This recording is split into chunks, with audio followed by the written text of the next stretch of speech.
are not there, so it just really helps staff become more efficient. For customer support, Compass Care is more of a, if you're having a problem, reach out to us and we'll help you. Relay, Relay and Go Solutions also have that capability as well.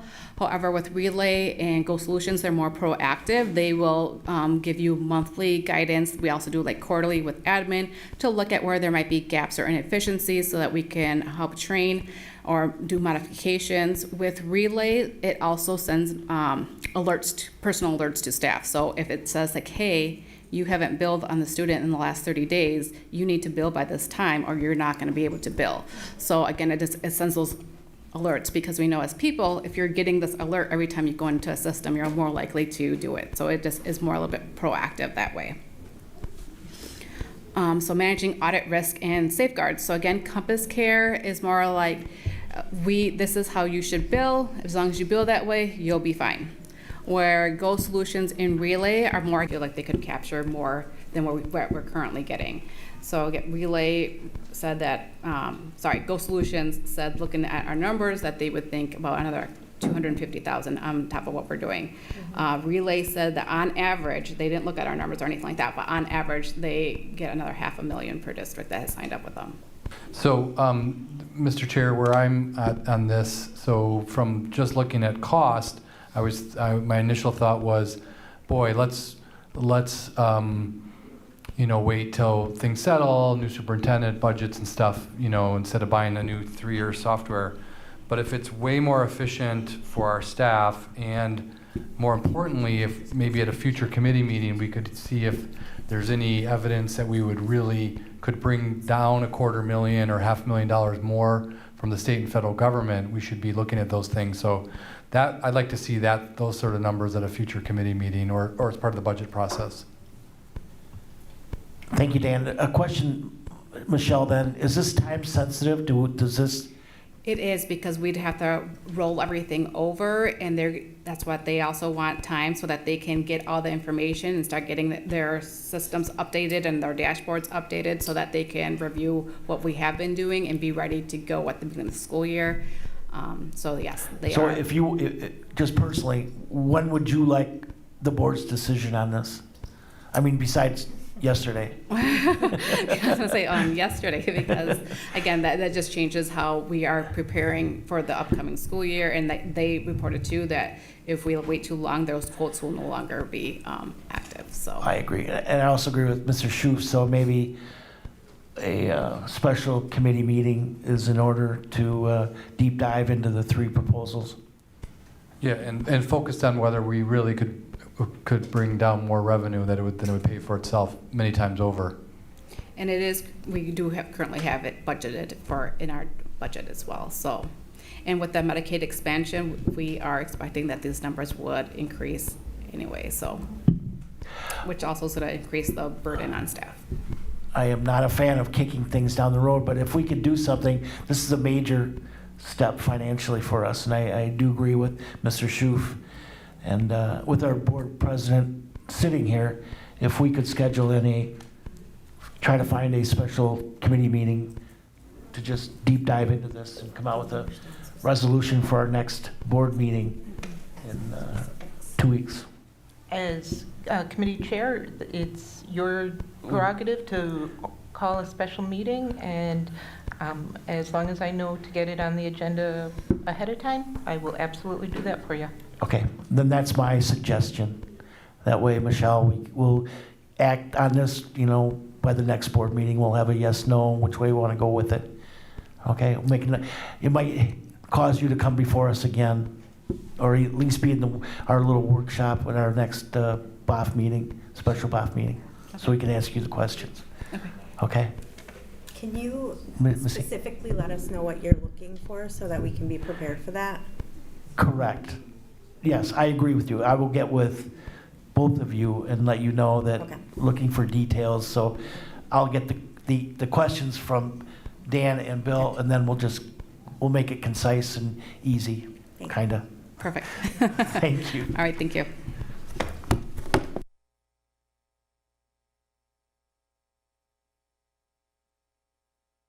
So with that, And I thank everyone. We are looking at our next meeting date.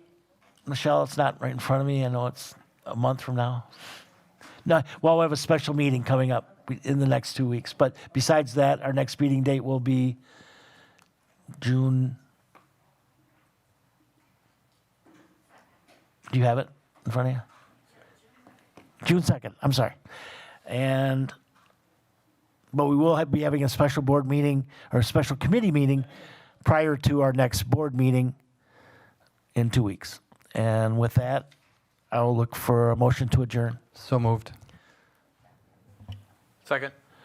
All those in favor say aye. Aye. Aye. Aye. Meeting adjourned. Thank you, folks.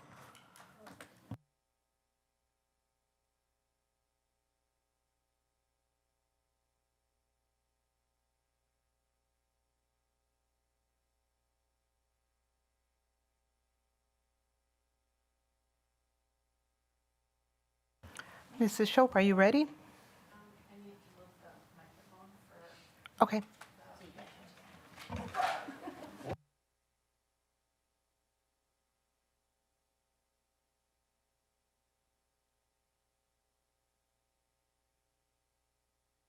Hello?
Yep. Good evening. It is 6:12. I am calling to order the regular board meeting of Tuesday, May 5th. Mrs. Shope, may we get a roll call? Yes. Good job. Bill Johnson, Here. Carol Fox. Here. Joanne Rue. Here. Dan Schoof. Here. Tom Hankins has stepped out just for a moment. And Megan Miller. Present? All members are present. Thank you, Oh, Mrs. Tia Shope. Johnson, I forgot to call you Tia Johnson. That's fine. Yep, I am here. All members are present. Thank you.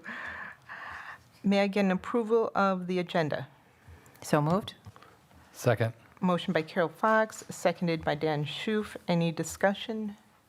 Hearing none. All in favor? Aye. Aye.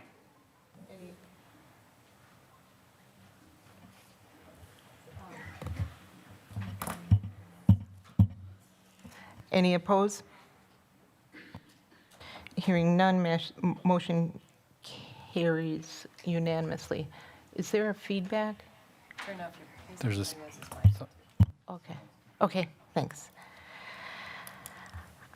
Tonight, we have the privilege of having Merrill Interim Principal Jasmine Hill here to introduce Merrill Tigers, who will lead us in the pledge after the introductions. Principal Hill.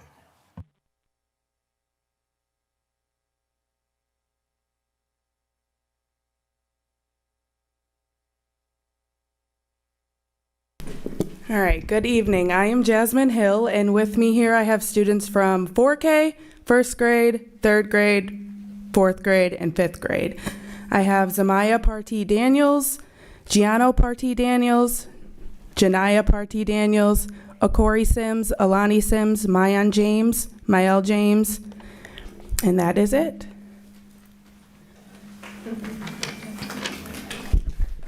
Please join us as we please join us as we say the Pledge of Allegiance. I pledge allegiance to the flag of the United States of America and to the republic for which it stands, one nation, under God, indivisible, with liberty and justice for all.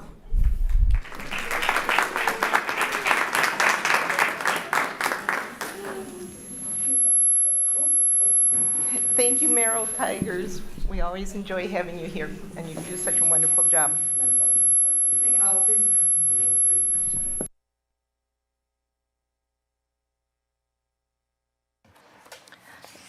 Next on the agenda is the Board President Report.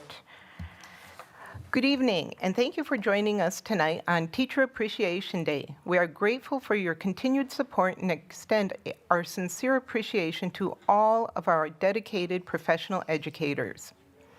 Last week, board members Joanne Rue, Carol Fox, Bill Johnson, and Dan Schoof attended the annual Quarter Century Club Banquet, which honors staff members who have dedicated 25 years of service to the School District of Beloit. We are deeply appreciative of their long-standing commitment to our students, district, and community.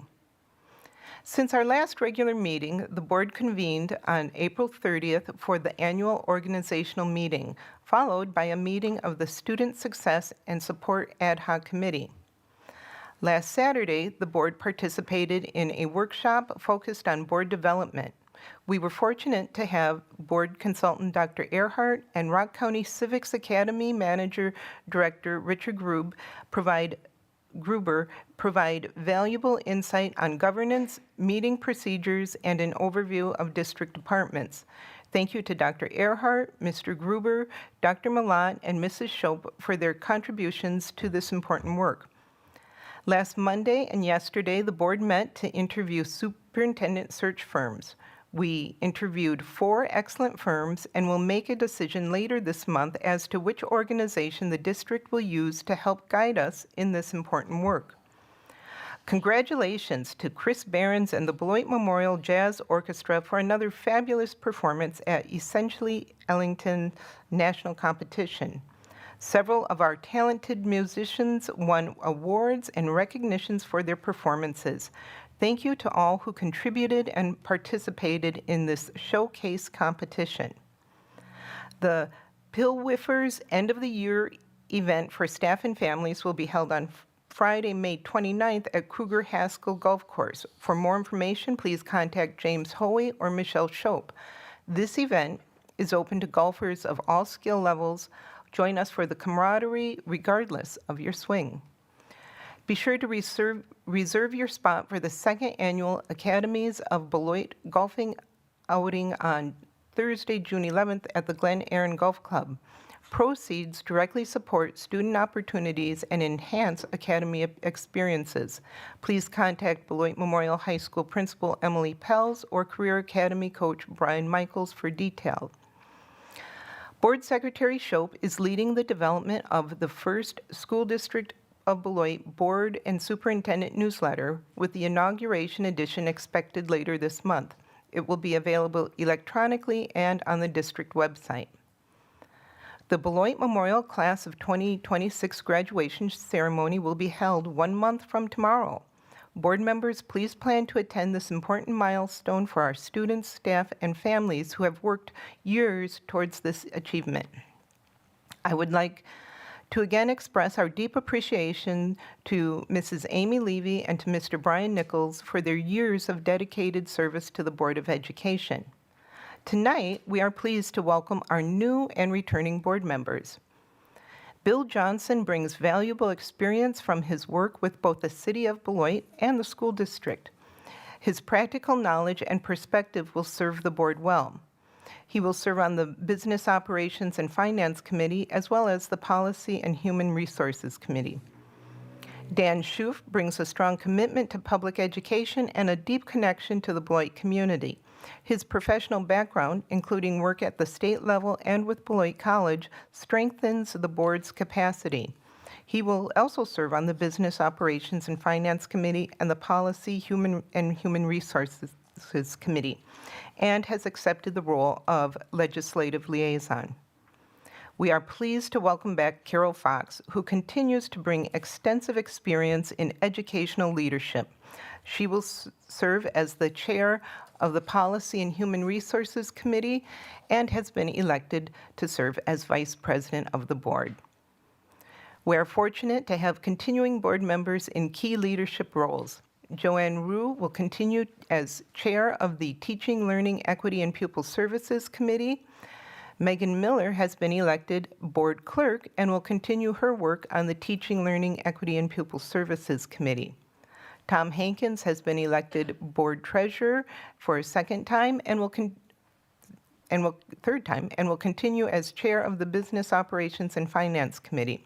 He will also serve as the CISA 2 representative, WASB delegate, and the City of Beloit Parks and Recreations Committee representative.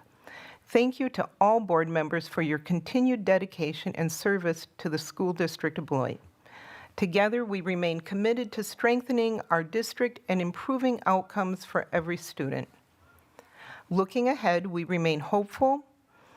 Meaningful, sustainable progress takes time and perseverance. This work must carry forward from one board to the next, grounded in adherence to board policy and a shared focus on student success.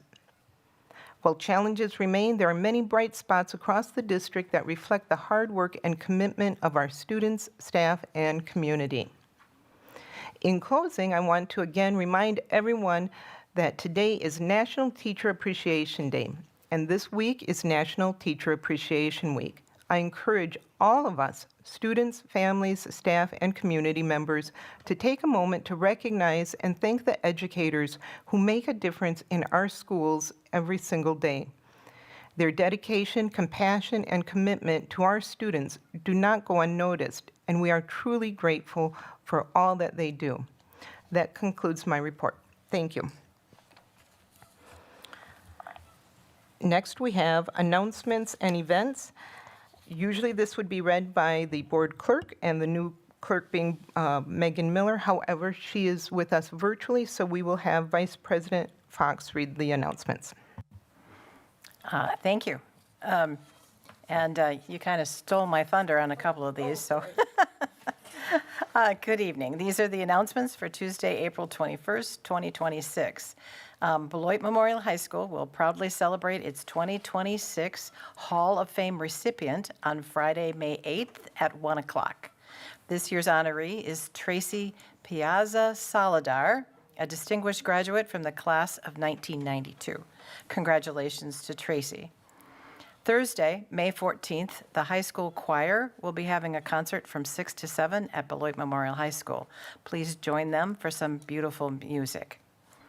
The Academic All-Star Award Night is Wednesday, May 13th, beginning at 6 p.m. A Senior Awards Night is Wednesday, May 20th, also at 6 p.m. Both events are being held at Beloit Memorial High School, honoring a lot of our wonderful students. Friday, May 29th, is the annual Pillwiffers Golf Outing with dinner. It's a fun event for district staff, including retired and spouses, both experienced and brand-new golfers. There will be a 4:30 shotgun start at Kruger Haskell Golf Course in Beloit. For more information or to sign up, contact James Hoey at his email or at Beloit Memorial High School. Save the date. The annual retirement party for district retirees will be Wednesday, June 3rd at 4:30 p.m. I have to get that on my calendar at Rotary Center. This is an open house event, and more details are to come. Thursday, June 11th, join the Beloit Memorial High School Academies on the greens of Glen Erin. To register your golfing foursome or to sign up as a sponsor, contact Brian Michaels at the high school. Summer school registration is now open. Register using Skyward Family Access. Register early as space is limited. And then the meetings coming up and being held at the Colac Center include May 18th, Policy and HR meeting at 4 o'clock, that's on Monday. And Tuesday, May 19th, the Teaching, Learning, and Equity Pupil Services Committee meets at 5, followed by the regular board meeting at 6. This concludes the announcements for tonight. Thank you, Vice President Fox. Next, we have recognitions. Tonight, we would like to recognize the Quarter Century Club inductees. The board would like to recognize these staff members who were inducted into the Quarter Century Club this year on April 29th, 2026.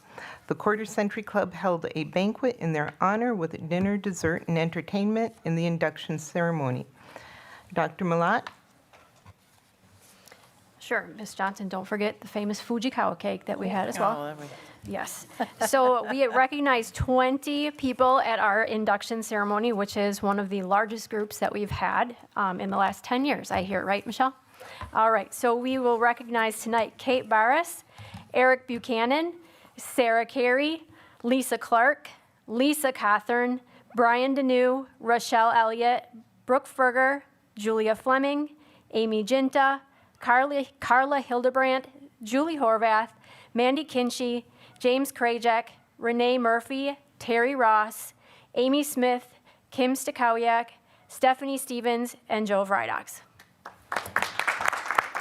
2 of them are here. I'm sorry, what was that, Mrs. Schultz? We have 2 of them with us tonight. Mr. Vrydox, who else is here tonight? Julie. Julie Horvath.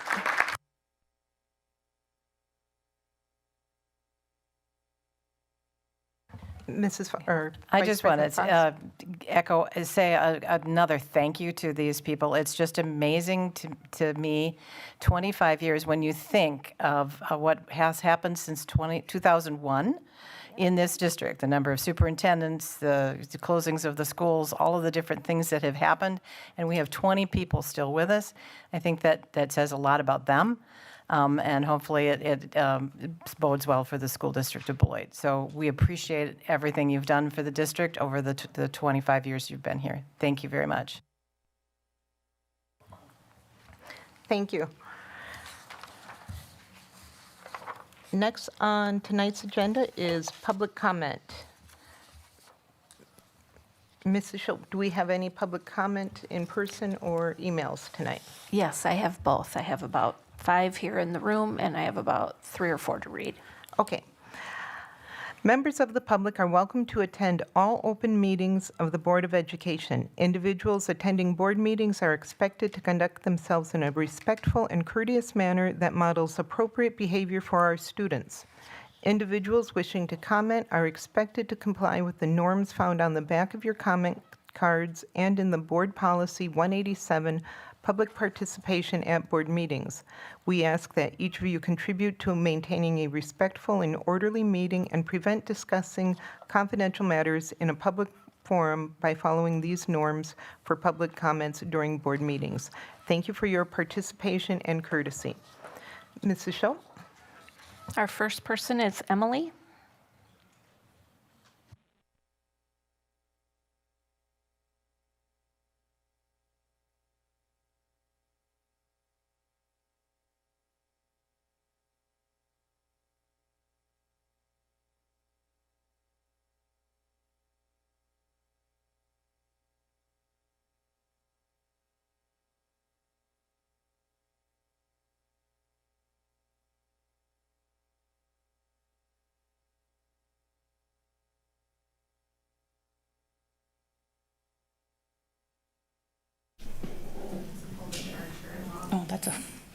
Oh, we're in business. Good? Okay. Hi, my name is Emily Fuentes, and I've been the Credit Recovery GED Option 2 teacher at Beloit Memorial High School for 8 years. I've also been the JV2 or freshman girls volleyball coach for 6 seasons now. I'm incredibly concerned about the proposed reduction of freshman athletics. Currently, girls volleyball is one of our largest athletic programs, and we typically have between 24 to 28 students that compete at the freshman level each season. Participation in the volleyball program at the start of 9th grade is crucial for our student athletes to develop a sense of community and purpose, which then guides them throughout their high school experience.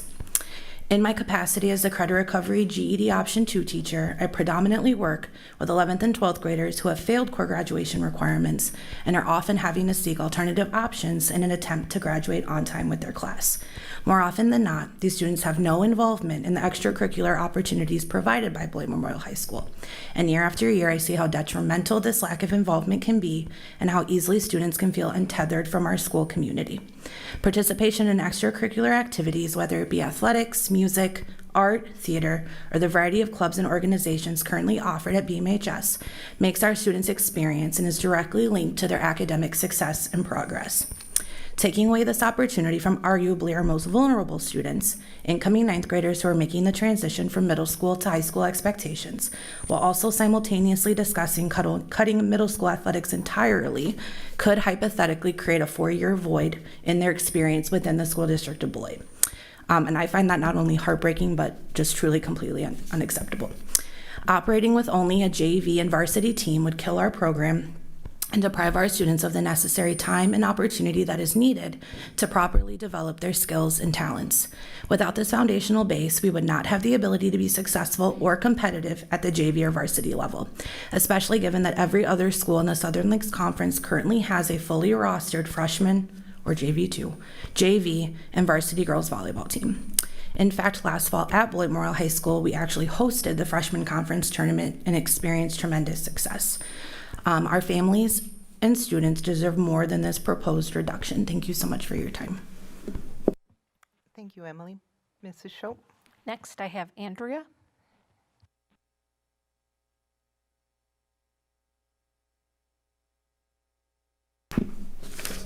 Hi, I'm Andrea Cleland, and I'm speaking on the budget as well. It's impossible to read the budget reduction proposal and not see our educators, their families, the buildings that we own, our services that we need and want, and those we believe our children and community deserve. It is impossible to look at the sheet and not see the dollars and feel the weight of it. To you as the board making these decisions, we know it's not easy, and I'm asking you to be creative in your approach to the budget. If we keep looking at our problems through the same lenses and using the same perspective, you are only going to see it the same way. You and we in this room and in our community will continue to miss two huge concepts: root cause and creative solutions. I'm not suggesting hiring a consulting firm or a fancy organizational effective consultant. We don't need it. We do need to tap into our community and for the endeavor of root cause identification and creative solutions planning. It starts right here in this room. With workshops and community building, a strong district helps itself, and strong leadership provides every opportunity to do so. The fix, our help, comes from all of us, for us. This is the work of our entire community, our boards from our past, administrators from our past, and taking everything that we have learned and applying it to this problem right now. We need all hands on deck rather than late nights of you guys staying up trying to problem solve, heartburn, anxiety, and the writing and accepting of this district's obituary. Beloit can't afford it. We can't afford to fix it on our own. We can't afford to rely on you to do so all by yourselves and come to the root cause and the creative fix alone. Creative solutions, bring us all to the table, workshops in this room, the community, you, us, boards from the past, administrators from the past. Let's work together. Thank you, Andrea. Mrs. Schultz? Next, I have James and Melissa.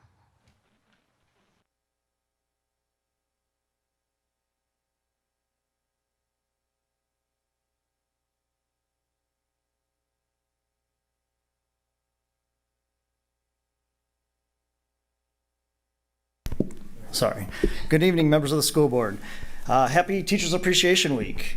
Happy Teachers Appreciation to the teachers in this room, and happy Teacher Appreciation Week to the teachers watching at home. We are here tonight to speak about the proposed budget cuts that could potentially be voted on tonight. Those two things should never go together, Teacher Appreciation Week and budget cuts, but here we find ourselves once again. As co-presidents of the BEA, the Beloit Education Association, we have many concerns regarding the list of proposed cuts for next year.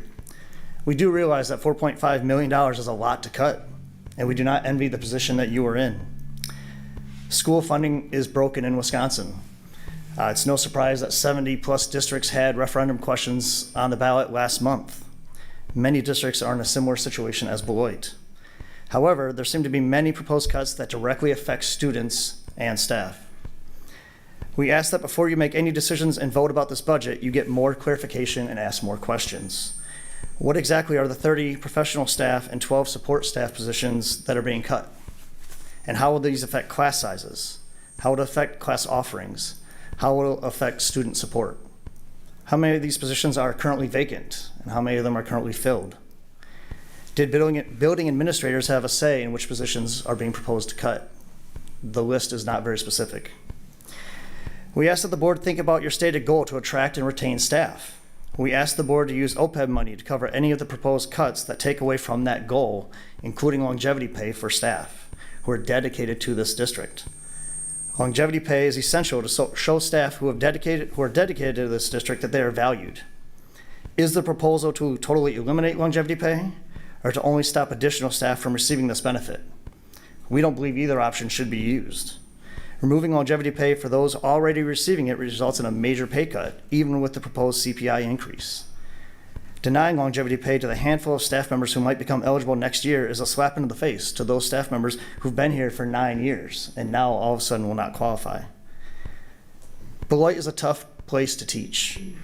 Instead of finding ways to make this job easier, we continually find ways to make it more difficult for our staff. Eliminating longevity pay would do just that. Cuts to blue sheets are also concerning. If you're not familiar with blue sheets, when a staff member is out in my building, I may have to cover them during my prep. And so I fill out a blue sheet to be compensated at the high school and middle school level. At the elementary level, if a teacher is gone and the sub is not available, those kids are split up among those 3 or 4 other classes, and those teachers split that pay the sub would have received. Also at the elementary level, when a specialist is out, the teachers keep those students during their prep that they normally would have.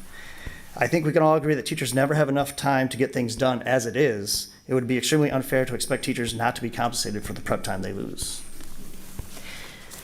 We also have concerns regarding proposed cuts to some of the other employee groups. This includes proposed cuts to benefits for paraeducators and furloughs for year-long employees. This group includes administrators and secretaries. Are the proposed furloughs for both of these groups? Week-long furloughs and furloughs during school closures would create a hardship for many secretaries. Many of them do not have the vacation time needed to cover all of these proposed closures.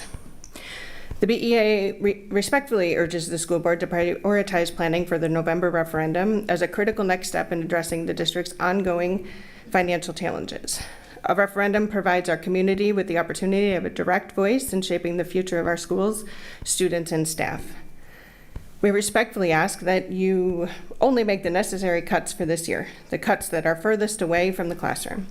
Use OPEB money to cover the remaining proposed cuts, and once the budget is passed, you can put your time and effort on crafting a referendum question for November. We understand that the focus has rightfully been on the current budget situation. However, the district has failed multiple referendums in a row. It seems like we continually try to pass the referendum, but then is a scramble to put it together. November seems like a long way away, but it is going to come quickly, and a question has to be ready by August. Sorry, lost my spot. We need to start on this immediately and lay out for the community exactly what we need, how much we need, why we need it, and what will be cut in November if the referendum doesn't pass. These are all very difficult conversations to have, but we need to be transparent to families, staff, and the community. This year, we need to cut $4.5 million. For next year, it is a projected $15 million without the approved referendum. This really is it. We absolutely need to pass a referendum. We are concerned about what the district is going to look like if we cannot explain to the community why a referendum is critical to the survival of this district. Thank you. Thank you, James and Melissa. Mrs. Schultz? That's it for, that's it for In the Room. Now I have some emails to read. Thank you. The first one is from Nicole. Dear board member, superintendent, and community, my name is Nicole, and I'm a counselor at Fruzen. I love my job. I love my students in this community. Yesterday, the proposed budget document was posted on board docs from the administration team at COLAC. I was disappointed to see the lack of clarity regarding their plan. I am aware that we will be getting an explanation regarding it tonight. However, I think it's unfair to the community and SDB staff not to have the specific positions listed. Posting things this way causes a lot of confusion, stress, and frustration. Are these positions a mix of those that are currently unfilled, retirements, and currently staffed positions? One thing that I did notice right away was the lack of cuts or merging of positions at COLAC. We are always talking about our numbers going down for student enrollment, but we still have many positions at COLAC that are making six figures. I hate to see anyone lose their job, but we have to be smart about these cuts. Are any positions able to be combined? Most of the staff at COLAC have little direct contact with students. 45.5 positions. That is what they are looking to cut from our schools. Those are positions that work directly with our students in our buildings and in our school. With our students in our building and in our school buildings. Another topic that has been discussed but not listed on the proposal is technology. I know they have talked about having classroom Chromebook sets at the middle school and elementary school. I think that would be a way to save some money. We have students that have gotten multiple Chromebooks due to losing them or not taking care of them. Keeping them at school would save a significant amount of money that we use to fix damaged Chromebooks. The majority of the staff that I have talked to would definitely support this as well. I am hopeful that the explanation that goes with the presentation tonight will be more transparent. How do we expect to ever pass a referendum if we're not completely transparent and honest with our community about these huge decisions for our school district? Thank you for your time, and I'm looking forward to hearing the presentation tonight on the budget.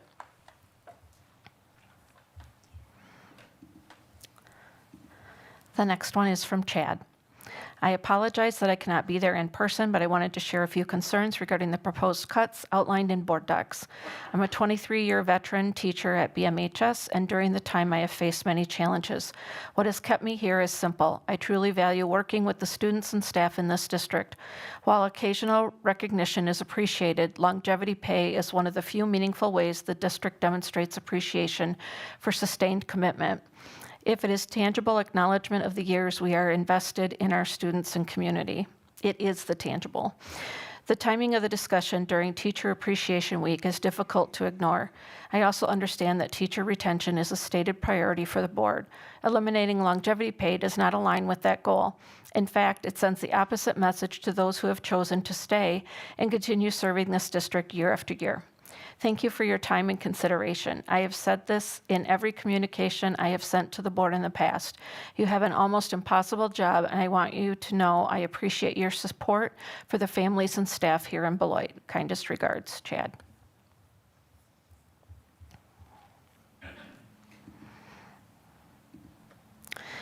The last one I have is from Jessica. Good evening. My name is Jessica, and I'm the girls' varsity volleyball coach at Beloit Memorial High School. I have been a part of this program for 4 seasons and will be starting my 5th season, 2nd season as head coach in the fall. I am writing on the suggestion to eliminate freshman athletic teams and condense them into our JV teams. Freshman teams for any sport create the foundation of a strong program. This is where athletes learn how the program works, learn how to follow expectations, and decide whether or not they plan to stick with the sport or try something else. If that is taken away from athletes, not only does it reduce the number of athletes in a program, for volleyball specifically, that number would nearly cut in half, but the competitive level that our varsity teams can compete at is also limited. This decision to cut freshman teams is bigger than sports or money. Getting our students into the gym gives students a safe place to go, a place where they belong. Positive connections with peers and coaches provides needed structure and a reason to perform well in their academics. In my program, we teach athletes more than just the rules of the game. We stand on strong work ethic, teamwork, accountability, and bettering the person we were yesterday. I believe there are several other sports that can say the same about the foundation of their own program, and I cannot imagine not offering these rich experiences to our freshman athletes. I understand this district is under a lot of pressure to make difficult decisions regarding the deficit of our district.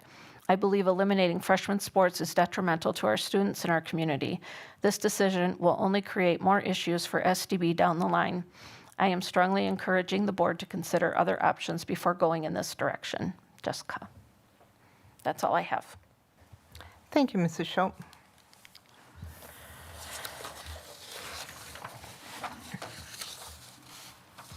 Next on tonight's agenda, we've got the superintendent report. Assistant Superintendent of Curriculum and Instruction, Dr. Gordon Millott. Thank you, President Johnson.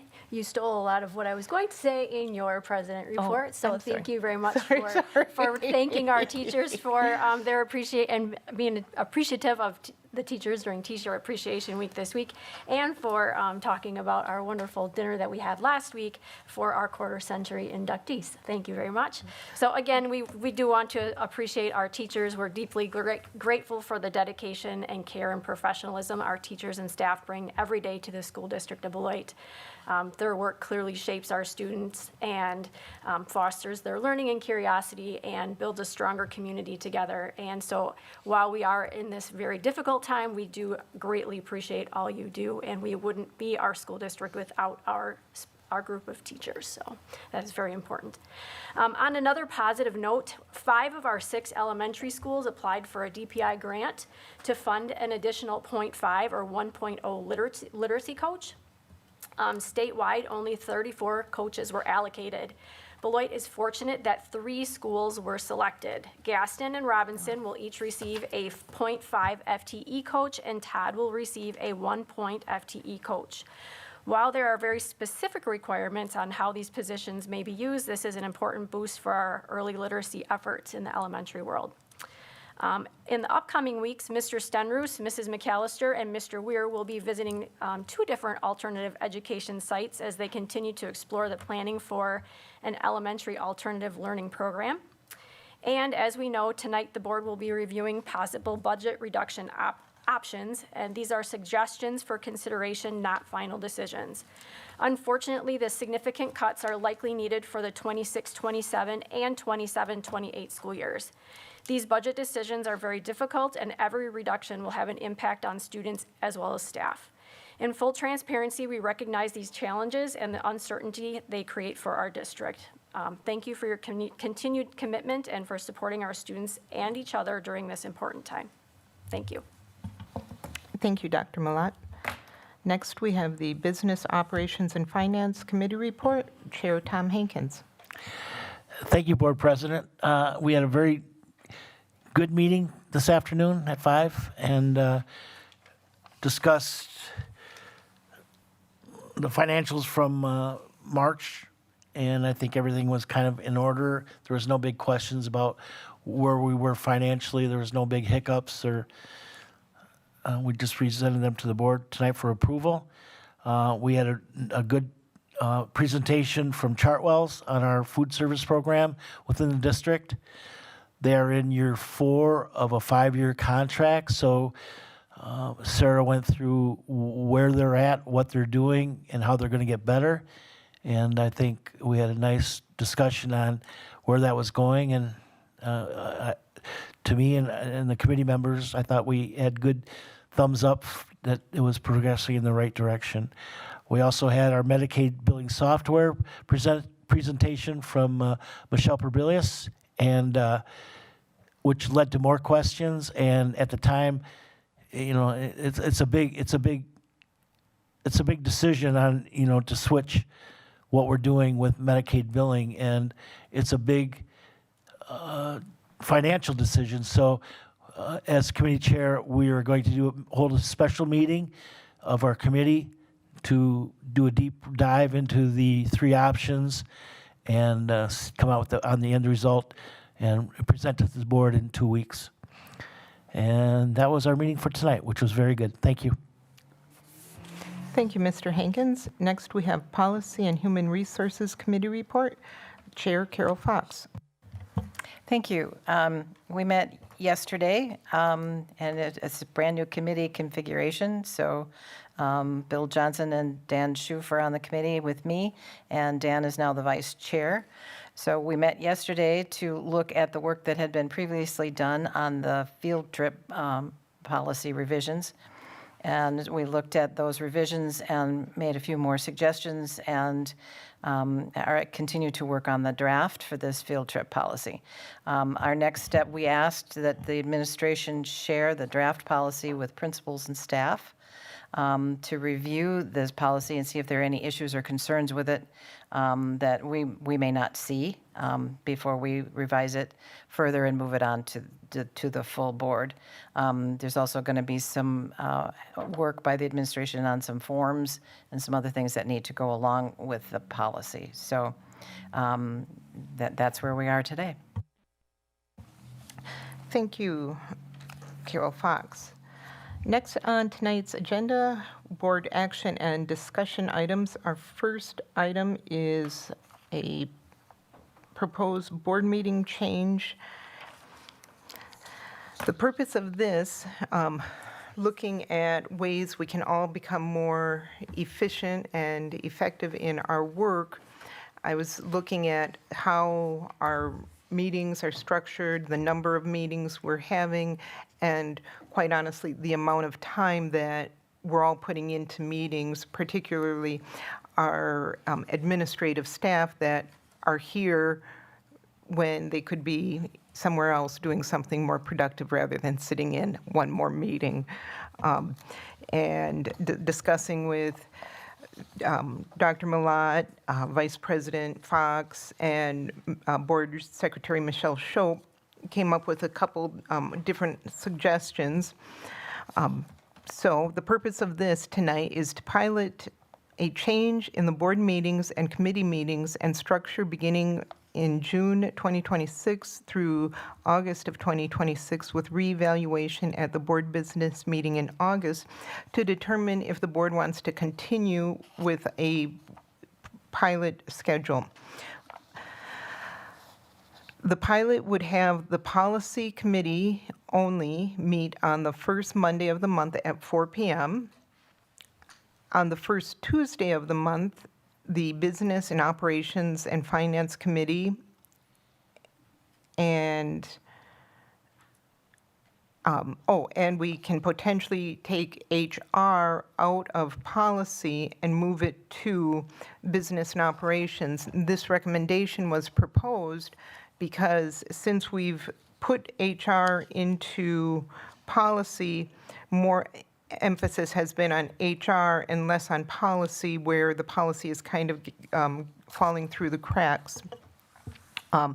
Human resources, the reason that we looked at it to align with the Business and Operations and Finance Committee, and I talked to Chairman Hankins, who agrees and understands that and appreciates this, is so much of our budget aligns with human resources, 80% or something to that effect, between 70 and 80% of our budget is human resources. This way, all of the so having all of the committee meetings on the first Monday and Tuesday of the month would get the committee work out of the way, and that would give the board and staff, if staff members have questions, concerns that they want to reach out to administrators or board members, give everybody 2 weeks to reflect on that committee work before it comes to the board. Then on the third Tuesday of the month, the regular board business meeting could begin at 5 or possibly 6 and would be much the same as it is now.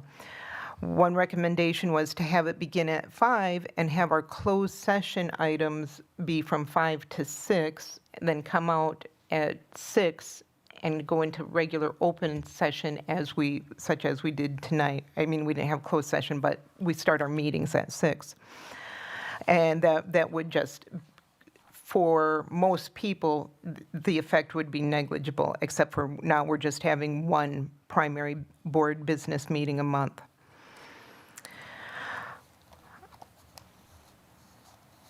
Another option could be to schedule the closed session meetings at the end of the meeting. The reason why I was thinking more at the beginning, again, looking at the administrator's time. Not all of our closed session items involves all of the administrators, and so if we can get that done and out of the way, they're free to leave then after that closed session item.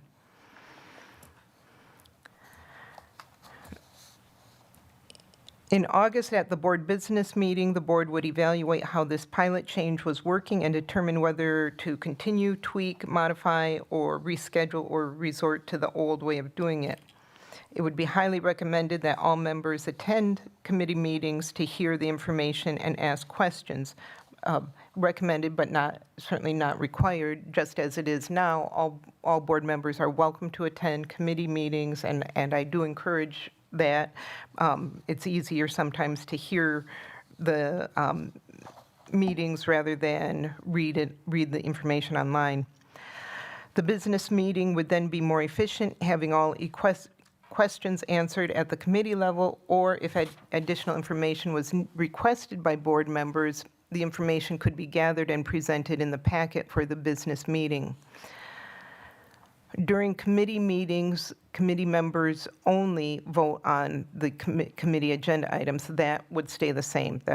The intent is to reduce the length of meetings, the number of monthly meetings, and to make the meetings more productive and efficient.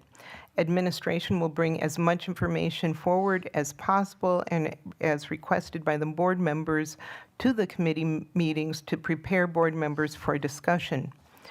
Current policies would need to be suspended to do the pilot for a few months. If the board likes the new schedules, the policies could be updated to match the new schedule and then brought forward for action so they are no longer suspended. I will open the floor up for discussion and recommendations. Mr. Hankins? Yes, and just reflecting back on, as Dr. Garrison called them, cadence changes that we did since in my first 2 years on here, and we moved HR into policy, and now we're moving it back out. And this is a question, I guess, for Dee Dee, and there was a concern, because HR needs to have direction on approval of hires or disapproval, and if we move them into one meeting, does that hamper the ability to hire and make these changes? I just want to make sure that we're not hampering that effort. And again, there was a reason why we went to policy, which met on Mondays, so then we could digest it and vote it in on Tuesday. There was a reason for that, and I just want to make sure that we've thought about this all the way through, that if we just move into BOF, and then we do it at a Tuesday meeting or Monday or Tuesday meeting at 4 or 5, then we're going to vote on it at 6. I just want to make sure that we're all on board, that, this is going to work productively. And I understand it's a pilot, so that's my question. And that is a very good question, Board Member Hankins. In having discussions with Dr. Malott and other members of the board as well, as long as we have the ability to, once they fulfilled all of their pre-employment requirements, if we need them in the classroom, they would be contingent hires based on pending board approval. We should not run into any delays. So as long as that is in place, and now we commonly have only done that during the summer when we have new hires that we want to put through the training at the beginning of the school year. So as long as we can try it out that way, I don't anticipate an issue, and I think it will certainly allow us to have a healthier discussion about candidates. As you can see from tonight's agenda, we don't have any new hires to present. And so I am very open to that option and see how that works out. And I appreciate that. I just want to make sure, because I know Dr. Anderson is a big proponent of making it easier for new hires to get on board. And I don't know if this is going to help or not help. Thank you, Tom. Thank you. Vice President Fox? Okay, I want to back up a little bit because you kind of skipped over the fact that the TLE committee will also be on that first Tuesday. So there'll be 2 committee meetings back to back, which means most of the board members would need to be at these meetings anyway.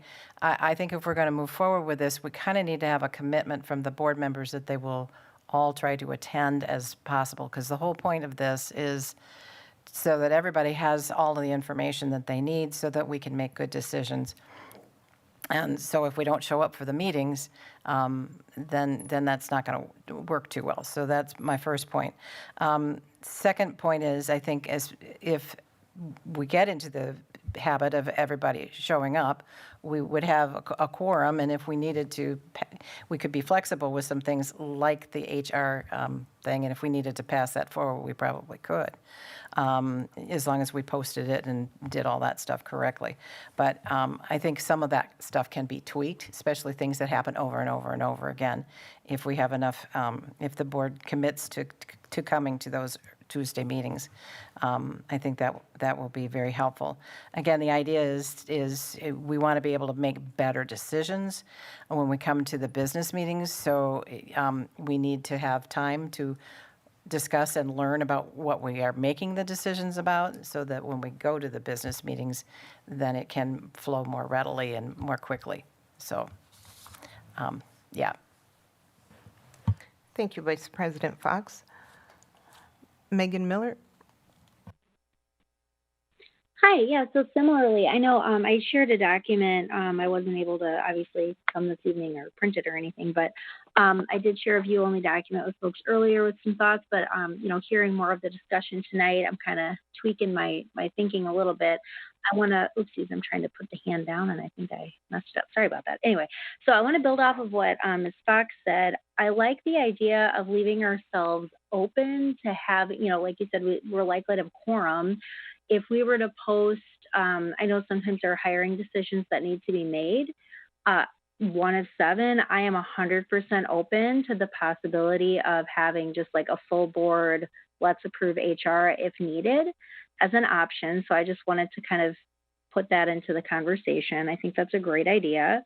I want to sort of capture something that's come up. It kind of came up after folks were reporting out after the WASB convention. I really appreciated as a board member when we were intentional about scheduling board development time and time to check in with our administration, specifically our superintendent. Oftentimes a lot of this stuff gets put on the back burner, or we're trying to have like an evaluation discussion at like 11:30 at night, and it's not very productive.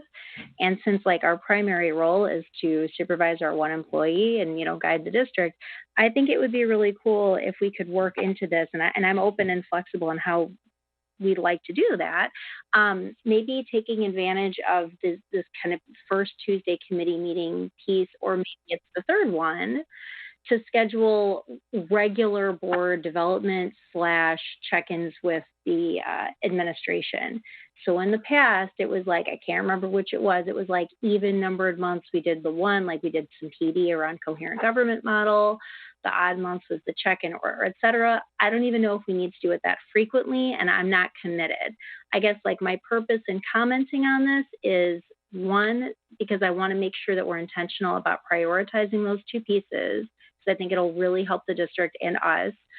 The other thing I want to put in that I had shared earlier is that I think it was really helpful, and this also kind of came up in that January discussion, when we had like information only committee meetings, and then we'd have like 4 weeks. So if somebody's not there or whatever, and I appreciate us all trying to be there, but things happen.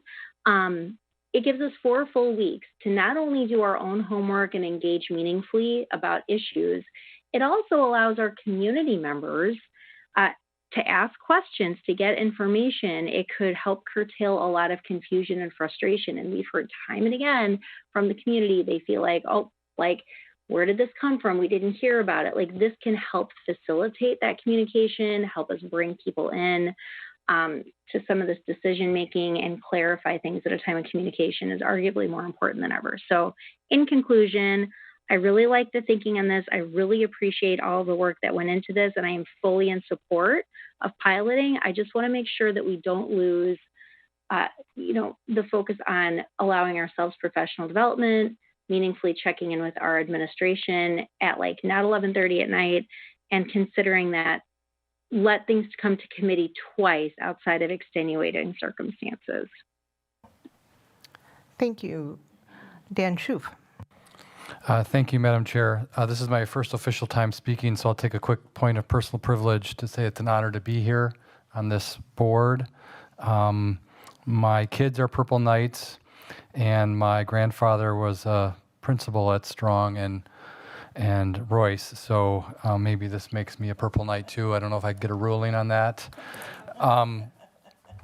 So on the meetings, I know there's going to be a lot going on this summer, and I think this schedule, as it's been explained to me, I certainly didn't experience the old schedule, but this will allow the board to collaborate. We'll have the separate committee meetings, but we'll all be in attendance generally, and we'll all be able to hear what's going on, what's moving through committee. I know in a well-functioning board, there'll be a time where if a committee takes something up and it's been reviewed, generally everyone's comfortable with it. But there's been turnover in administration, and this board has been in sort of a board development positively, and I think this would be a really good schedule for us. And I'll note that it'll be piloted at the same time that we'll be discussing both this budget, next budget, possible referendums with community members. So I think it'll sync well with that process. And I'm fully supportive of the things Megan and Carol has mentioned about having some flexibility and having the right notice put in place. So if we needed to keep HR stuff moving along. So thank you. Thank you, Dan Schoof. Joanne Rue. Yes, thank you. All right, so I love the idea, and Ms. Fox, to your statement, yes, I would absolutely be at all of those because it makes sense, right? And it actually means less meetings rather than more meetings, so that's a good thing too. I am an optimist. Having said that, we've had a lot of closed sessions as a board lately, so 1 hour a month doesn't seem like it. I would love that, but where else would we build that in if we needed it? That's a wonderful question, Joanne, and my recommendation is that what we would do in closed session, if we had to, and depending on what it is, and closed sessions typically are items specific to an employee or an expulsion hearing. What we could do is pause the closed session, go into open session, and then resume once we were done with the open session work. I really like having the 6 o'clock start time for our public and would like to commit to that. When the suggestion of having closed session first was proposed, I was a little bit against it because I know sometimes we go a little bit long in closed session, and we do like to be thorough about what we're doing. In terms of board development,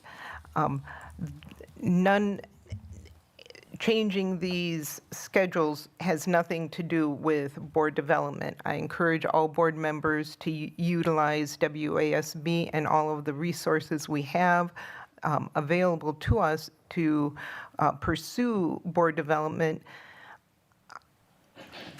This summer, we potentially will have a lot of meetings. This board has to be ready to do the serious work of this district. We are looking at hiring a new superintendent. That's going to involve meetings with the search firm. It's going to involve meetings with the community. It's going to involve meetings with different organizations, agencies, staff, families. We may have a referendum in November. If we go to referendum, it's all hands on deck, and all board members are going to have to be ready to put in a lot of hours and more meeting times, not board meetings, but perhaps going out and talking to groups that want information about what the referendum is about. Last year, we attended the hospital, the GBDEC, the several different organizations requested more information on what the referendum was about. Board members attended those, and we will need to do so again this year. It's not that I am trying to minimize the importance of board development. I think we need to prioritize and, as individuals, take on some responsibility outside of board time and staff time. Mr. Schoof, your hand is up. Do you have another comment? No, I Okay. don't know how to put it down. I'm new. Okay. If you click the little hand, the same way you put it up, it will take it down. Okay. Tom or Bill? You're okay. Mrs. Vice President Fox? Yeah, you said some of the things that I was going to say. You know, I think this process was give us a little more flexibility to have other special meetings and do other things if we get this cadence going, so that because we'll have less meetings, which will give us more time to have more meetings. You know what I mean? The other thing with piloting in the summer, I think that may make a difference. I mean, it'll give us a taste of it, but, you know, especially, you know, closed sessions and things probably occur more during the school year than in the summer. But, you know, I think for the summer, I think we could be able to put closed sessions starting at 5 and try that and see how that works. And then we may have to tweak it when the school year starts. But I think it's definitely workable. Are there any other questions? Mr. Hankins? I guess I do have a couple comments. Number one, I don't like time restrictions, putting an hour to this or an hour to that. There are many times, and I know that the board got a bad rap for having long meetings, but there are times that we needed to sit there in closed session, I'm talking about mostly, and deliberate and talk. And I know it was 11 o'clock at night and stuff, but there are times when I don't want that everyone to be looking at their watch and saying, oh, and we have to make a decision at this time. Secondly, I remember when we went through a cadence change with Dr. Garrison, and this was supposed to be a pilot then, and my recollection is we didn't review it. I could be very wrong on that, but if this is a pilot program, I just want to make sure that we do review it. This board reviews it in August like it's stating, and then we weigh in and then keep it going or amend it, modify, whatever. Those are my two comments. Thank you. Thank you, Tom.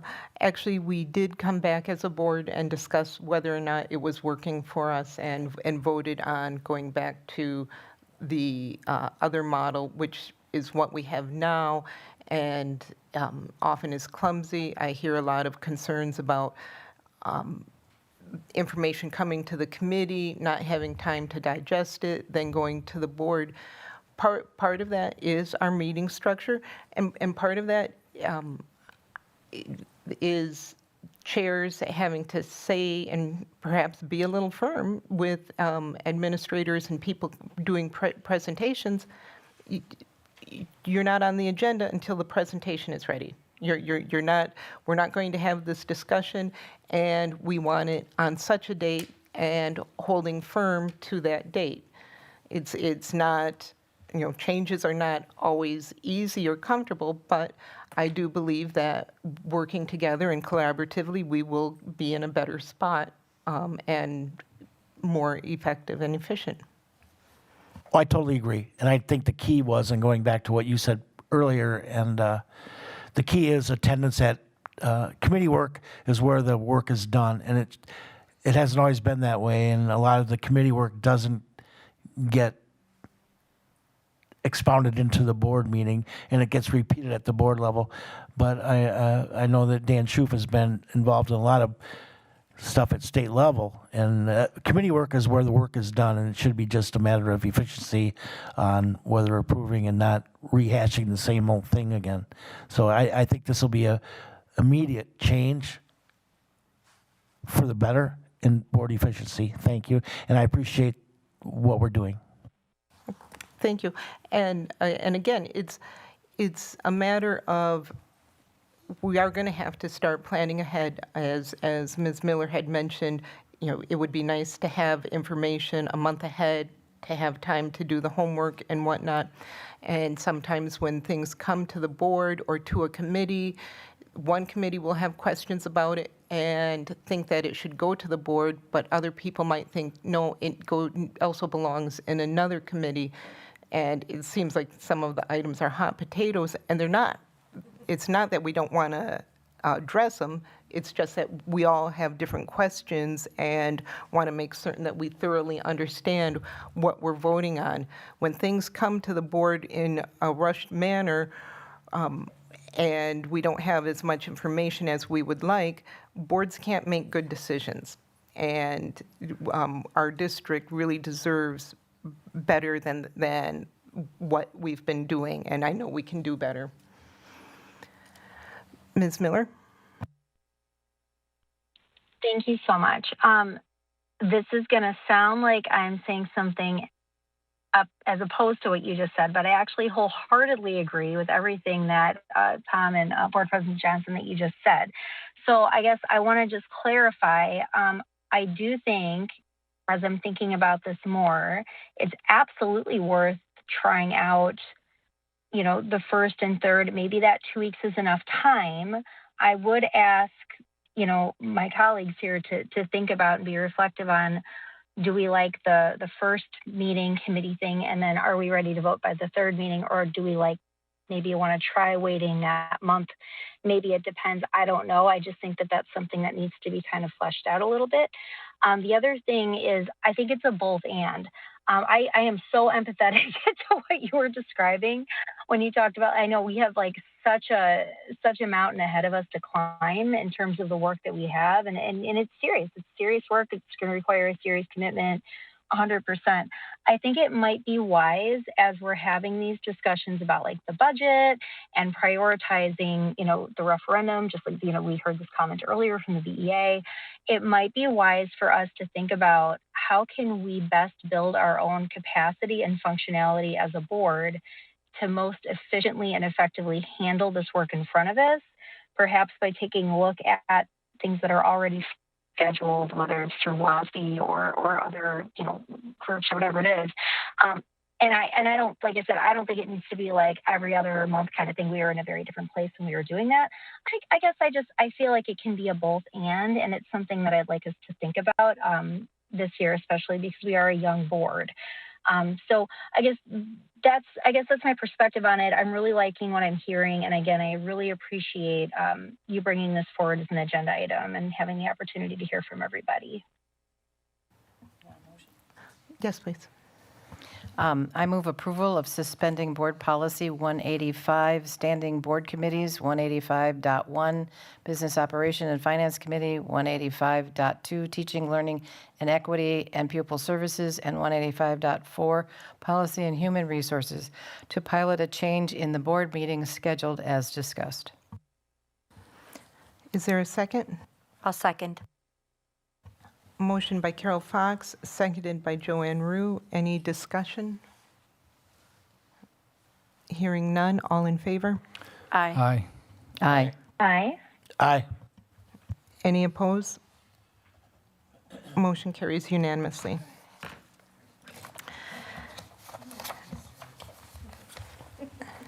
Our next agenda item is the budget proposal. Budgets for school districts reflect our priorities and what items are important to us as a board, a district, and a community. The board is hired by the community to represent and make the best decisions we possibly can in spending the taxpayers' dollars.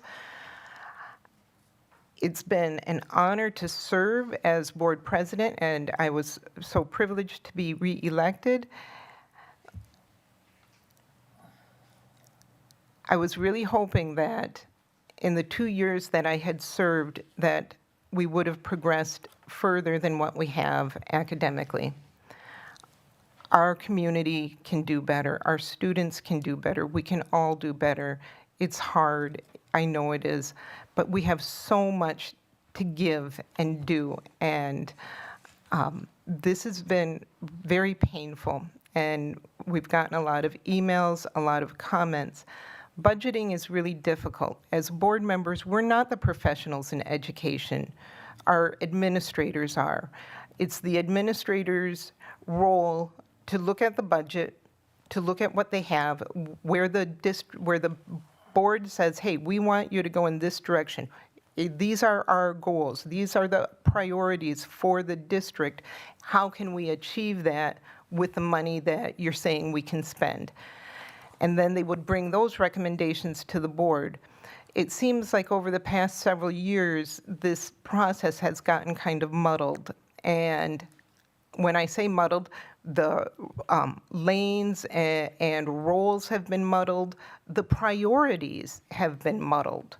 We need to really be clear that when this board says, we want to cut least from the classrooms and what's happening in terms of our academic achievement, we need to be very serious about that. And it's taking a long time and a long process, and we keep coming up with different suggestions and recommendations. I said it previously, and I'll say it again. Everyone is valuable, and every position is essential to at least one person. And that makes it very difficult for us when we're having to make these decisions. I am going to request the public's and the staff members' patience. I understand this is very frustrating for you. I appreciate the desire of the administration to not want to list specific positions for fear of people being overly worried about the security of their jobs before the board votes on something. So if they were to list these out individually and then the board said, no, we don't want to make those cuts, that means that's going to be a weekend or two of somebody having heartburn thinking they're going to lose their jobs. On the other hand, this is how many years in a row we've been having to make cuts. Every position in the school district of Beloit is something that we're looking at. Everything in the school district of Beloit is something we're looking at. We're looking at, okay, we're going to have to start bringing in, as board members, we're changing our board cadence. We're changing, no more soda for us. Hey, it's nice to have, come in and be greeted with a soda, but, hey, reusable water bottles, that's what we're going to have to do. And I appreciate you guys, everything you do, and really appreciate your patience with us. So the purpose of this tonight is to share with board members the proposed budget reductions that administration has put together for the 5.4, but now it's up to actually 5 because of the change in the transportation. And I will ask Director Elwood about the cost in fuel as well. The administration is looking for feedback from board members at this time. The proposal does not take into account any OPEB or fund balance funds. Dr. Malat? Thank you for your words, President Johnson. Good evening again. I'm here with our district leadership team to discuss a very difficult but necessary roadmap for our district. We are here to present a $4.6 million budget reduction proposal for the 26-27 school year. This isn't just about balancing a ledger, it's about making proactive choices now so we can protect the quality of education in Beloit for years to come. Our goal is to be completely transparent about why these cuts are needed and the values we use to decide where they should fall. Our financial challenge To understand our proposal, we have to look at the why. Without going to a referendum for additional funding, we are currently facing a $4.5 million shortfall for the next school year. And if we don't change our trajectory, that gap is projected to grow to a $14.1 million shortfall by the following year. And actually, as President Johnson mentioned, it is now $5 million shortfall because of transportation. Several external factors are creating this pressure. We're anticipating a decline of 200 students next year, which directly impacts our funding. At the same time, costs we cannot control are rising, specifically health insurance, and a staggering $8 million projected increase in required payments to independent charter schools by 2027. We simply cannot continue to spend at current levels where our revenue limits and enrollment are shifting. We did not make these decisions in a vacuum. This past April, nearly 300 of our staff members shared their priorities through a budget survey. Their feedback, along with a review of enrollment trends, conversations with building principals, and the review of Policy 343.2, which guide course offerings and class sizes, became our North Star. Our staff told us, above all else, to protect the classroom. They asked us to keep class sizes manageable and to preserve the mental health and special education services for our most vulnerable students and what they depend on.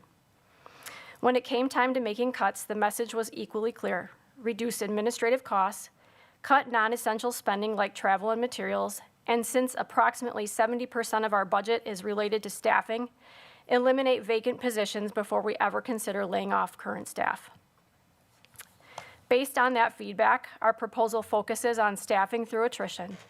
By not filling vacancies when people leave or retire, we are proposing a reduction of 45.5 full-time positions without the immediate need for widespread layoffs. It is important to note that reduction by attrition does not equate to unplanned cuts. Essentially, we are repurposing existing staff and FTEs to meet the current and future needs of the district. We are also looking at operations and extracurriculars. This includes a 10% reduction in building budgets, ending transportation for summer school, and making the difficult choice to reduce middle school and freshman athletics. In technology, we are moving away from the expensive one-to-one Chromebook model, which is becoming unsustainable to maintain, and transitioning back towards shared classroom sets. Finally, we are asking our year-round administration to take furlough days to help bridge the gap. None of these choices are easy. We know that things like athletics and summer school transportation matter to our families. However, these steps are designed to prevent a cycle of cuts that could drive more families away. Waiting for board approval on proposed reductions further delays our hiring timeline and will impact our ability to fully staff prior to the start of the school year. We also request that the board trust the administration to work through the details of these staffing reductions so we can move forward in a timely and effective manner. By acting now, we are retaining our highly effective educators and ensuring that our core academic programs remain strong. We are committed to navigating this challenge together to keep the school district of Beloit a place where students can thrive. Thank you for your time. Thank you. Director Elwood, were you going to add anything?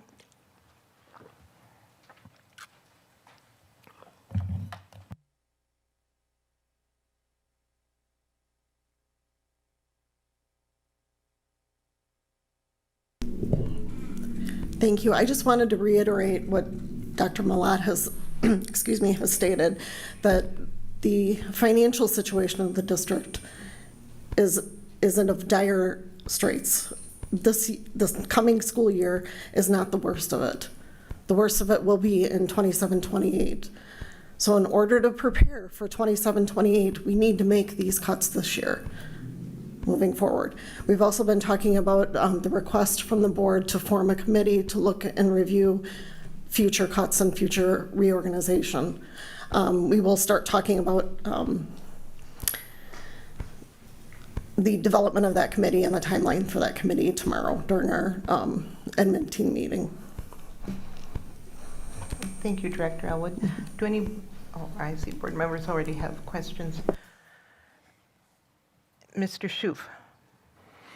Thank you. Thank you, Stephanie. Thank you, Leah. So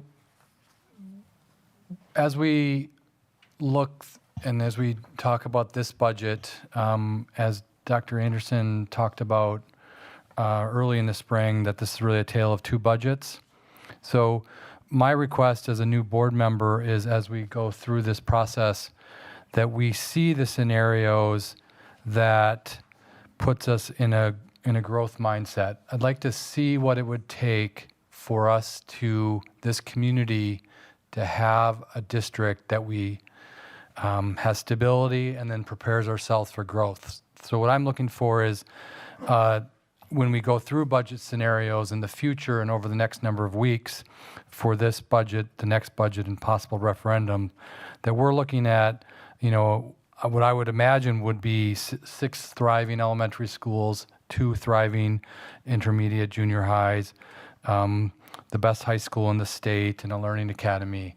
I'd like to know what that would take for us to do that. We had the enrollment trend report from a few years ago, and it mentions schools across the state and across the country since the advent of open enrollment, public school open enrollment, not to mention charter and private school choice, have had to sell themselves.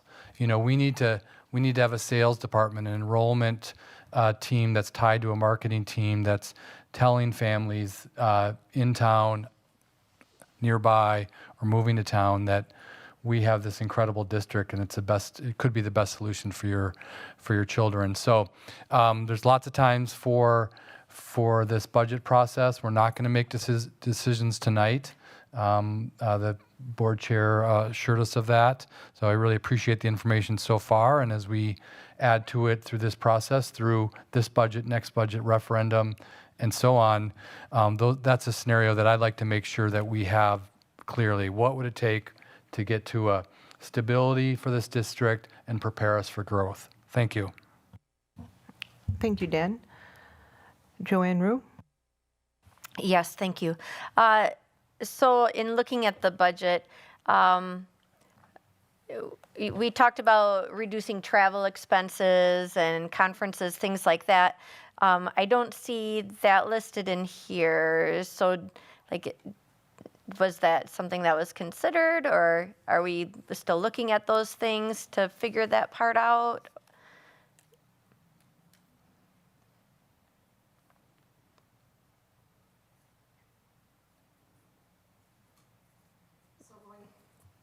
Going back to our presentation that was last month, I believe, the professional development and the travel, most of our travel is through grant funded. There is some local travel, but most of that local travel is teachers traveling between buildings. Right. So we did talk about this, but it's a very small piece of the larger. Okay. And then, just looking through our budgets every month, every little bit is part of it at this point. And so, at the board's food, yes, absolutely. We can pack our own stuff and all of that. The part that I really feel strongly about is our teaching staff. When you hire a teacher that's been teaching for 1 year versus a teacher that has 20 years of experience, it's a very different skill set that they bring. And we talk about retaining our quality staff.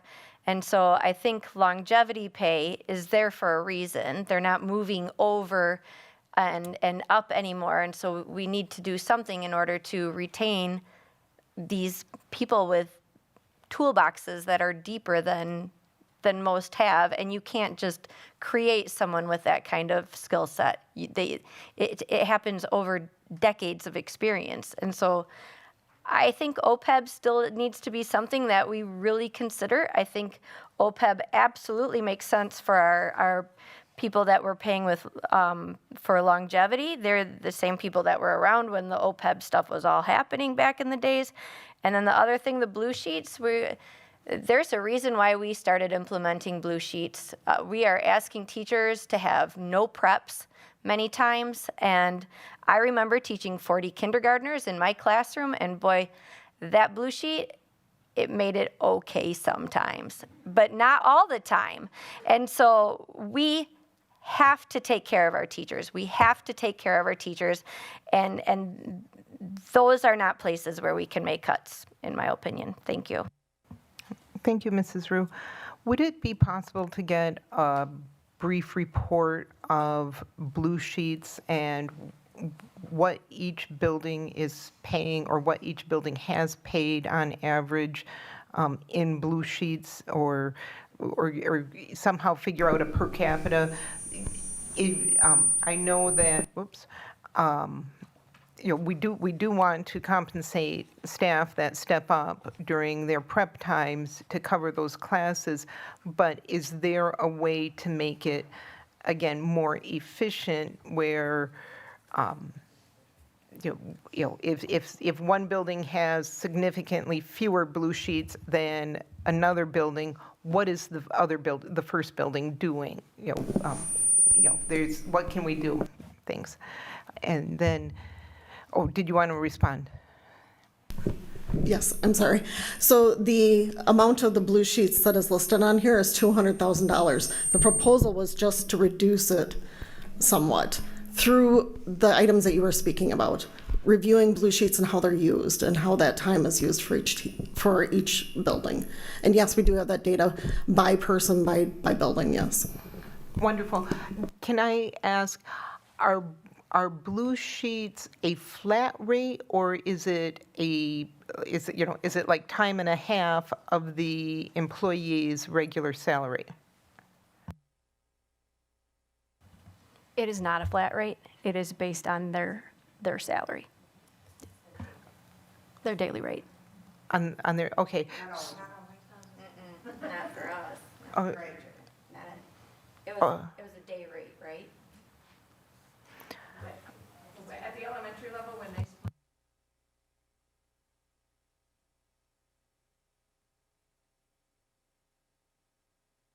So every classroom teacher at the elementary level is paid the same amount, no matter if they're a first-year teacher, or it's what they would have paid the sub. So it's not saving us money, because it's money we should have spent on a sub. So I think we're talking about two different things. So those are the elementaries when they're taking a whole classroom of kids and splitting it amongst many teachers because the teacher is out and needed a sub. You're correct. But the blue sheets, I think, are mostly for people giving up their prep time. That's different. And that's one class that the teacher is giving up because they would normally use that time to prep for their day. Thank you. So it sounds like, with the exception of the elementary schools, we're paying our teachers to be substitute teachers at a rate much higher than what we would potentially be paying substitute teachers.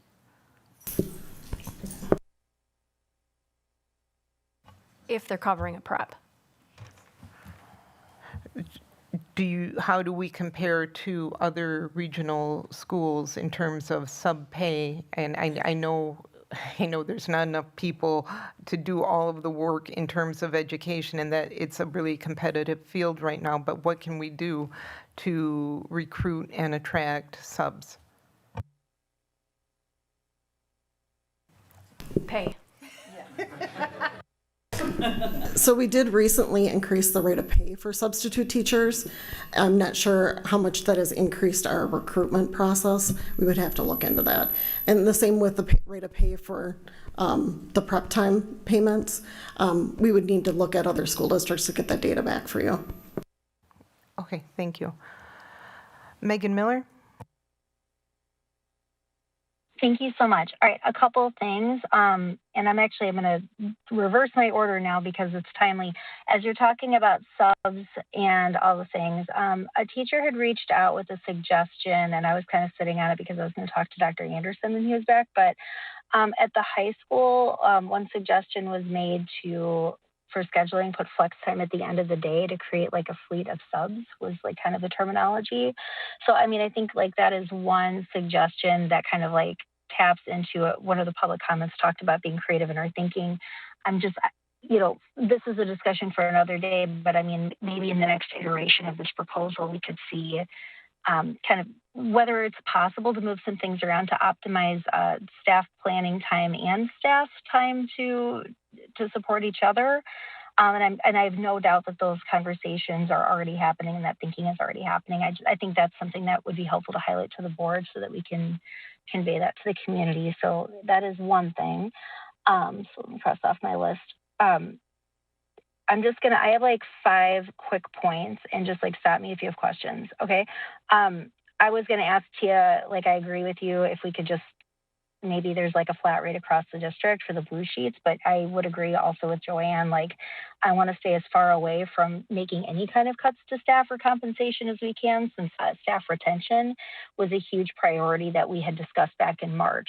When we talk about like our goal and like what is like the purpose of our existence as a school district is for academic achievement, and we know that the number one factor in student achievement is the classroom teacher, at least the one that we can control, right? And so we really need to be mindful of that. Okay, so I would say one thing that also came to mind for me looking over this list under supplies and materials, where it says to reduce the building budgets by 10%. So I would just say, like, as a parent, I would love it if this is something that we do, if the schools are willing to put out a list of like, here are the cuts that we had to make, not to be in the weeds and intrusive, but like, I would love to know if my child's school needs like 50 reams of paper or like whatever it is, because that's another opportunity for us to engage the many willing people there are in the community who want to help and support. So I just think that if that is the direction that we're going, I think it's that very first thing listed under supplies and materials, reduce building budgets by 10%. I guess my request as a board member, if administration who's here tonight, thank you so much for doing this, if you could convey that back to principals to see the extent to which that would be possible, that is a request that I have regarding that item. Another question that I have based on the public comment that we received from the BEA this evening, I really liked Mr. Schuf's comment. I really appreciate everything that you had to say, Dan. One thing that I would piggyback onto that is if the next time we get budget presentations going forward, if we could see a with and without referendum scenario projected into the following school year. So Ms. Elwood, your points have been so clear, and I so appreciate how you've been just really direct, and why this year so, just the impact of this year over into next year, and how we have to really think year over year and not just this next school year. I think that makes a ton of sense. It would be helpful to me as a board member, and I'm sure it would be helpful to our teaching staff as well as to our community to see a with and without referendum scenario for the 27-28 school year, particularly since the request from the BEA was made that we get started working on a referendum question now. So, okay, the only other thing I had was thank you so much for, well, I guess there's just 2 more quick points. There was another comment this evening about working more with the community. And I just want to say again, Ms. Elwood, thank you so much for letting us know that tomorrow morning you guys are going to work on putting together a committee and kind of figuring out that timeline. I'm just making a request, if that information could, and I'm sure you're planning on this anyway, but could please come back to the board so that we can notice to the community. It sounds like there's a lot of folks who have reached out to me, at least the last few weeks, who would really like to be involved and invest their time and energy into supporting and crafting kind of the reshaping and financial future of our district. So thank you so much for doing that. And I'm hoping that that information comes back next time this is an agenda item. And then the very last thing, which goes back to Joanne's comments, I love that you put this together without any OPEB and without any fund balance, because it gives us a really clear sense of where we are.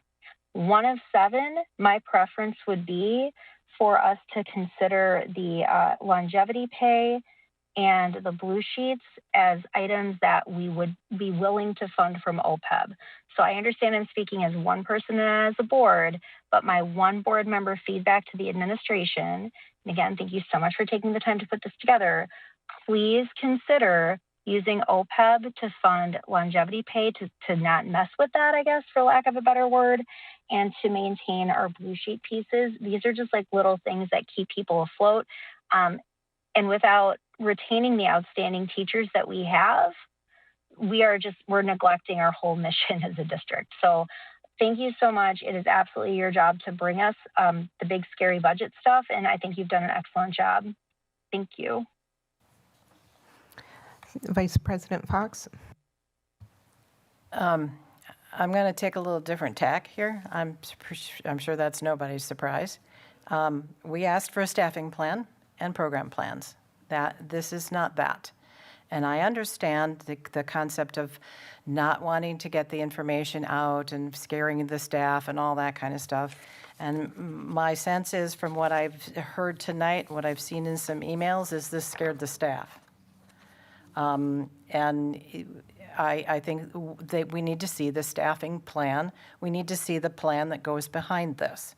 You know, are all these positions attrition? If they are, then how are we filling in those pieces, and where are we actually decreasing the staff that won't be there?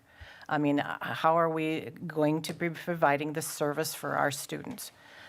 We need to be providing service for our students. I also see things that are missing. We talked about, you know, the idea of hiring a lawyer and losing our costs. I don't know if security is in here or not. There were other things that were listed that aren't in here. And when we look at professional educators, who counts as a professional educator? You know, counselors, social workers, coaches, all of those people are professional educators. So where do they come from? And are we looking at things that we might have to add back in? We've been talking about doing alternative schools, which would be one at the middle school and one at the elementary schools. And we had an issue with 4Ks being very large. And are we thinking of what we're going to do about 4K? And this is just too incomplete for me. I don't see the information that we need to be able to make these kinds of choices. And even the idea of reducing the freshman athletics, which was something that people are complaining about. There's no budget number with that. What does that do for us? So I don't know what you're planning on doing about nurses. I was concerned about nurses. What are we going to do about that? I'm not seeing any changes or any discussion about how we're going to be redoing COLAC and how we're going to be reworking how this works and how we're going to get the work done that we need to get done here. So to me, this is probably an end, but I need to see the plan that went with it. Thank you, Carol Fox. Do any other board members who haven't spoken yet have any questions or comments? Mr. Johnson. Yes, I'd like to just talk about the OPED money. I think the longevity pay should be, they've earned it. So if we could spend that money for that, that's well deserved. Thank you. Mr. Hankins?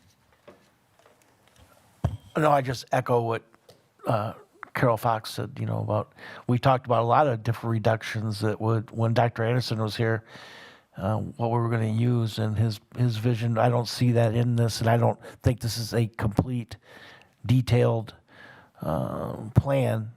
But I agree with Ms. Fox. I want to see some of the other things we talked about, selling real estate. We talked about doing different things. I don't see that in here. So yes, I'll just wait for Dee Dee and Stephanie are up there to answer Mrs. Fox's question. Thank you. Mrs. Fox? I just, you know, we did give the board guidance also. And one of them was to preserve the focus on staff retention and recruitment. And we'd even talked about some other things. I mean, you know, to me, the idea of not doing the longevity pay is not meeting one of the priorities, because that was our priority, to preserve and focus on staff retention and recruitment. And so we need to make sure that what we're doing also matches our priorities. Thank you. As I mentioned before, budgets usually work best when recommendations come from the professionals to the board, and we have these recommendations. I'm wondering if some other considerations or other options were considered. We have significantly fewer students now than what we had 10 years ago, pre-COVID even. I would encourage the administration to go back and look at the COLAC organizational chart. There does seem to be, the board members who attended the Saturday workshop got a copy of this, and maybe Mrs. Shope, you could post this online somewhere for us. It looks like, maybe somebody used the word merge earlier. Maybe some of these positions could be merged or streamlined. It's hard for us to hear that, okay, we want to save what's happening in the classrooms, but yet then we don't see more reductions out of the COLAC staff. And I know all administrators are not COLAC staff, and not all COLAC staff are administrators, so we can't use those terms interchangeably. I think I would really encourage you to try to not just look at cuts, but look at efficiency. How are things being done? Is there a better way to do something? Because I do believe that, again, working collaboratively, we can find better ways to do some of these things. And reductions not just at the COLAC staff, but I'm also wondering about the high school non-teaching staff. Are there positions there that we can perhaps merge some positions? We've lost a lot of students out of our high school as well. Our buildings, can we consolidate some of our buildings? I don't like the idea of closing any elementary schools, so do not misquote me. I'm not saying that we should, but we also have non-school buildings that are open. We have Cunningham, which is a huge building housing a very small population, and I can't help but think that as we have decreased significantly in enrollment numbers, that there's not space for some of those programs in other locations. So perhaps looking, Mrs. Elwood, if we could get an update in the near future on what are the energy costs at Cunningham, what other services are provided at Cunningham that perhaps we could pair if we closed off a branch of Beloit Memorial or something like that. We are open to ideas and suggestions. I hope you guys are as well.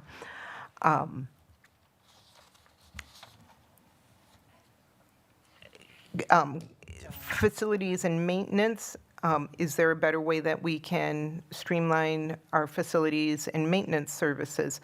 That's not something that we have discussed, Director Elwood, but again, we are open to suggestions. Looking to sell we've talked about leasing the operations building. Are we ready to say, you know what, we're not finding anyone wanting to lease it, can we sell it? Or are we to that point?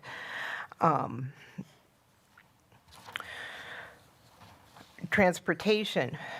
This is one that I do lose sleep over because I know how much my household is paying in fuel costs. So I know that we are all paying more in fuel costs, and the district, we have a contract with our what's our bus company?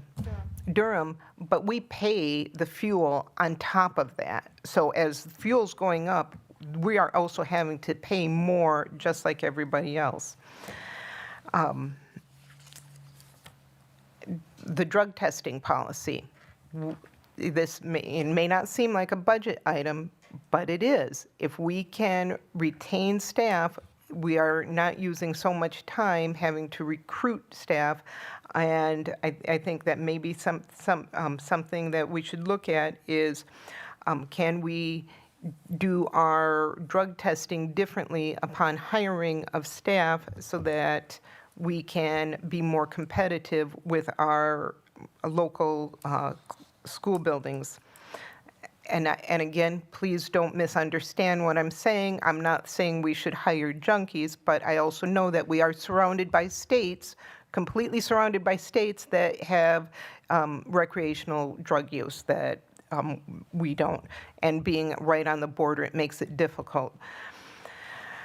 And I've got other suggestions that I will send to you, Dr. Malat.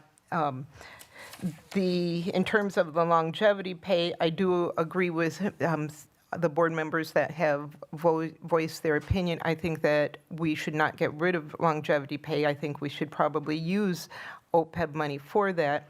I'm not ready to make an opinion on blue sheets because I would like to know better, because I'm hearing different things about blue sheets, so I'd like to know more before I even state an opinion on that. Joanne Rue, you have your hand up. Yes, thank you. So you articulated what I was trying to say earlier, so thank you, Tia. That was really good. I think another thing that I've heard about, and I've actually seen this happen before, so we have children that are on bus lists, and because attendance is a problem for some people, the bus goes, the child's not there, and then the bus comes back. So if we're paying for the gas for that every time, how do we create accountability so that is not part of what we have to pay for it? Like, that seems like something that shouldn't be okay. Also, in our 10% reduction of fees or costs for buildings, COLAC is not mentioned in there. I don't know if that was an oversight or if there's something else about that, but I think that's something we need to, it's all hands, right? And so we all need to look at our budgets and see how we can shrink them. And then we used to have someone who was in charge of checking all of our buildings, making sure people were turning off their lights and their smart boards and things like that. And they claimed, and I don't know if it ever was found true or not, but that if everyone did their part, that it would pay for that person's salary and we'd actually make money. And so, again, an all hands on deck, maybe like we come up with plans as buildings to encourage staff to be really mindful of that. We could, like different buildings have different cultures, and so like how they decide to make that happen, I think every dollar counts right now, and we can't leave any stone unturned at this point. Megan Miller? Hey there. So this has been a wonderful conversation, and I wholeheartedly agree. I keep saying that, but it's true. Like Carol, I loved your comments. I guess I was in a framework where I was just giving feedback on what was listed.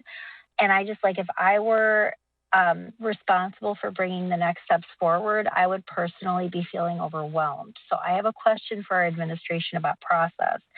I am wondering what would be the most productive way for us to take, you asked for feedback, what would be helpful to you in your process to hear from us?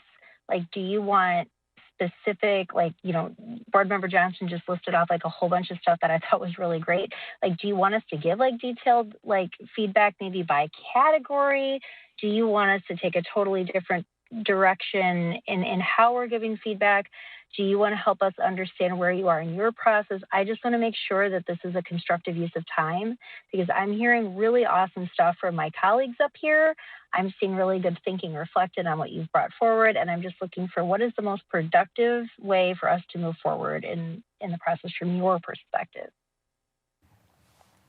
Dr. Malat, I'll have you answer that question. But before I do. I want to piggyback with another question because I know board members have received emails from staff members, and I don't know what happens. We don't know what's happening, day to day in the buildings. That's your guys' business. I am curious, has each department head and administrator met with their departments to discuss and brainstorm what they can cut? Yes. Yep.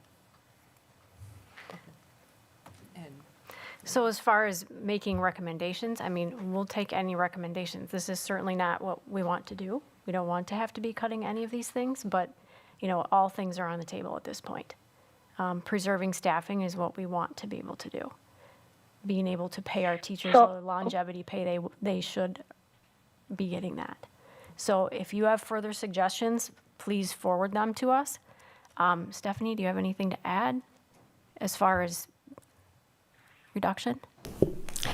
And I agree that the reductions that are not staff are small, but we're looking at every pocket. And the other items that we had presented before are not off the table.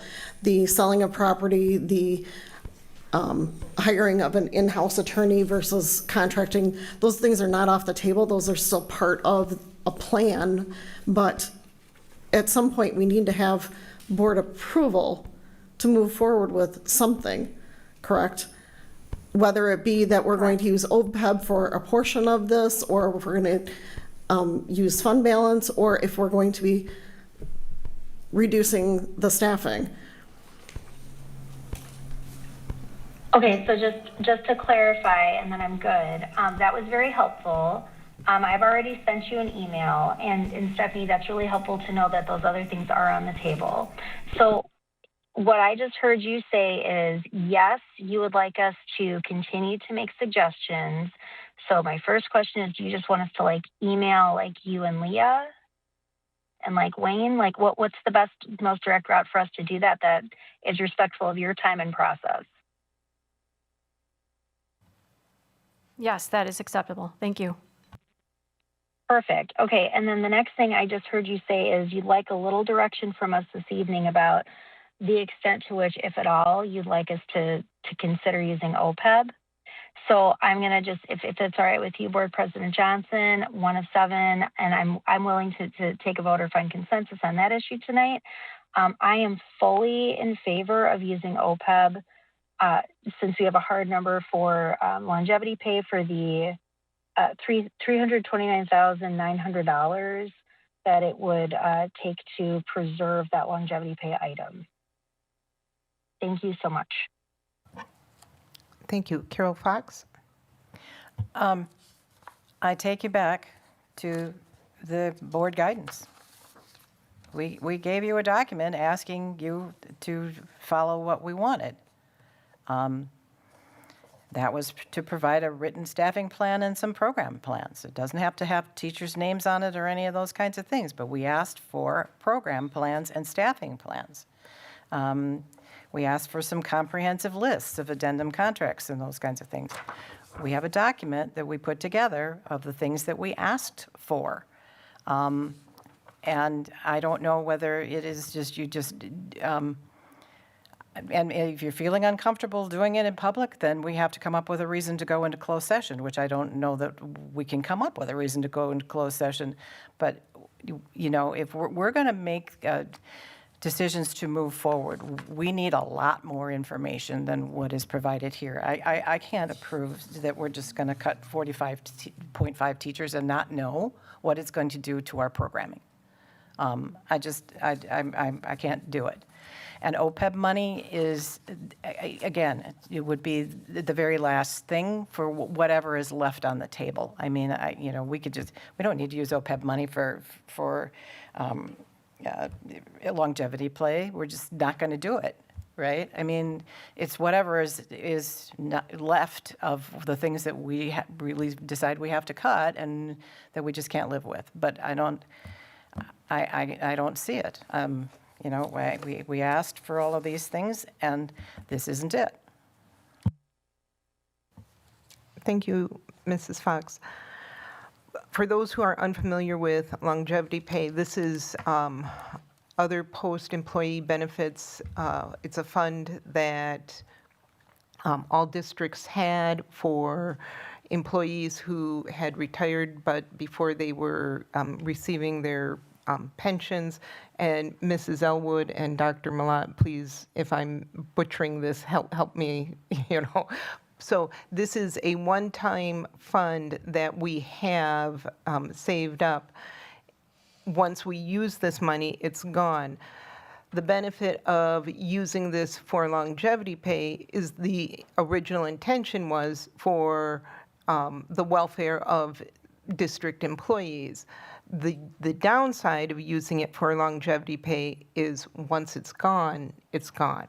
And if we become reliant on that, then, and we don't have any other revenue, eventually longevity pay would have to discontinue, which is not our hope, but and again, I'm not opposed to using OPEB funds for longevity pay for at least this year or until we can get a referendum to pass. And it is 8:04. Can I get a motion to extend the meeting by half an hour? So moved. Second? Motion by Tom Haken, seconded by Carol Fox. Any discussion? All in favor? Aye. Aye. Aye. Aye. Any opposed? Motion carries unanimously. Okay. Madam Chair, point of information. Yes. So this is not the school district's budget for 26-27, right? This one piece of paper that was sent to us? This is just a list of a way to get to a $4.5 million of cuts, right? Which piece of paper are you looking, what's the The title? School District of Beloit Budget Reduction Proposals for 26-27. Correct, this is not the budget, this is just reduction, their recommendations. When do we typically, another point of information, when does the budget typically pass? The budgets don't pass until late October. The preliminary budgets we want to have done by the end of June or when, I'm sorry, yeah. The school district, the next year's budget starts July 1. Any other questions for any of our administrators? Bill Johnson. Yeah, I have a question. Do we get money from HES for PLA, Wright School? Oh, so the HES is currently housed in the Wright Elementary School? Yes. It's part of our contract that we provide them an office. So no, they don't pay us rental fees. That is part of our contract, that we provide them a space. With heat and air conditioning and everything and. That is correct. Previous to moving into the Wright Building, they were in the North Shop, which is now the automotive program. Okay, thanks. So, I don't know. HES is the janitorial services, is that correct? That's correct, yes. Just out of curiosity, would the HES offices fit in the ops building? And the reason I'm asking is I'm wondering, of those two buildings, which is more sellable? And, what, again, yeah, help us out. So the decision to move HES from the automotive building, where the automotive building is now, into the Wright Building was partly because of, for our insurance purposes, our buildings need to be occupied to be covered. Otherwise, they're abandoned buildings. So it made good business sense to move them into the Wright Building, and they know it was temporary. So if we do sell the Wright Building, then yes, we would look at a different option for their offices. Okay, thank you.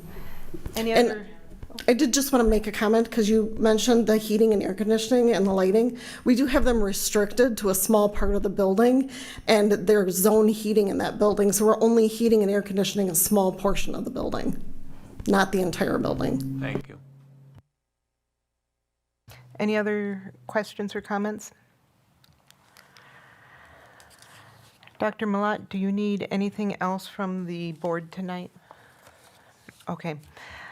And again, before I move on, I encourage staff to share your ideas with your supervisors and talk to the administrators, the executive directors, and us board members. We are looking for creative ideas.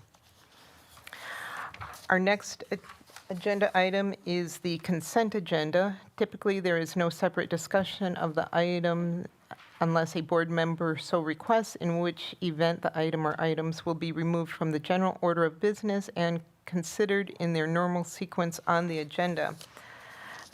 We will be removing item C as this is still at the committee level. Do any board members like any of the other items removed? Can I get a motion for the consent agenda? I move to approve the consent agenda. Is there Second. motion by Carol Fox, seconded by Tom Hankins? Any discussion? Hearing none, all in favor? Aye. Aye. Aye. Any opposed? Motion carries unanimously. We are on to item 8, human resources. Are there any open session questions regarding the Exhibit A employment recommendations? Are there any closed session questions regarding the employee recommendations Exhibit A? Is there a motion to approve Exhibit A? So moved. Second. Motion by Dan Schoof, seconded by Carol Fox. Any discussion? Hearing none, all in favor? Aye. Aye. Aye. Aye. Aye. Any opposed? Motion carries unanimously. Is there a motion to adjourn? So moved. Second? Motion by Carol Fox, seconded by Bill Johnson. Any discussion? Hearing none, all in favor? Aye. Aye. Any opposed? Motion carries unanimously. Everyone have a good night, and thank you for your time. Thank you. Have a great night, everybody. You too. You too.